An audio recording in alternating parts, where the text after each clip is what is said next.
মুখ্যমন্ত্রী হওয়ার পর সোমবার প্রথমবার কলকাতা পুরসভায় যাবেন শুভেন্দু অধিকারী। মুখ্যমন্ত্রী হওয়ার পর সোমবার প্রথমবার কলকাতা পুরসভায় শুভেন্দু অধিকারী স্বচ্ছতার সঙ্গে স্বাগত কর্মসূচিতে যোগ দেবেন মুখ্যমন্ত্রী শুভেন্দু অধিকারী।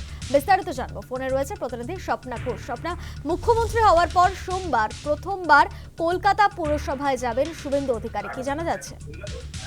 একদমই তোমাকে জানিয়ে রাখবো যে ইতিমধ্যে আমরা যেটা জানতে পেরেছি যে রাজ্যের মুখ্যমন্ত্রী শুভেন্দু অধিকারী অর্থাৎ মুখ্যমন্ত্রী হিসেবে শপথ নেওয়ার পর প্রথমবার কলকাতা পুরসভায় যাচ্ছে এবং যে কর্মসূচি রয়েছে অর্থাৎ স্বচ্ছতার সাথে অভিযানে একটি কর্মসূচি রয়েছে আগামী 20 তারিখ। তুমি জানো যে প্রধানমন্ত্রী নরেন্দ্র মোদী ওয়ার্ল্ড ওয়াটার যে দিবস আছে সেই দিবসে কিন্তু রাজ্যে আসছে প্রধানমন্ত্রী, আসছেন কেন্দ্রীয় স্বরাষ্ট্রমন্ত্রী অমিত শাহ, তিনি আসছেন এবং মুখ্যমন্ত্রীর যে কাজ হবে অর্থাৎ আগামীকাল কলকাতা পুরসভায় গিয়ে মুখ্যমন্ত্রী যে কাজ করবে, ইতিমধ্যে যেটা জানা যাচ্ছে পুরসভার 900 জন কর্মী এই যোগা দিবসে অংশগ্রহণ করবেন এবং সেই বিষয়টি যাতে একেবারে স্বচ্ছতার সঙ্গে পালন করা যায়, আগামীকাল কলকাতা পুরসভা একটি গুরুত্বপূর্ণ বৈঠক করতে চলেছেন রাজ্যের মুখ্যমন্ত্রী শুভেন্দু অধিকারী।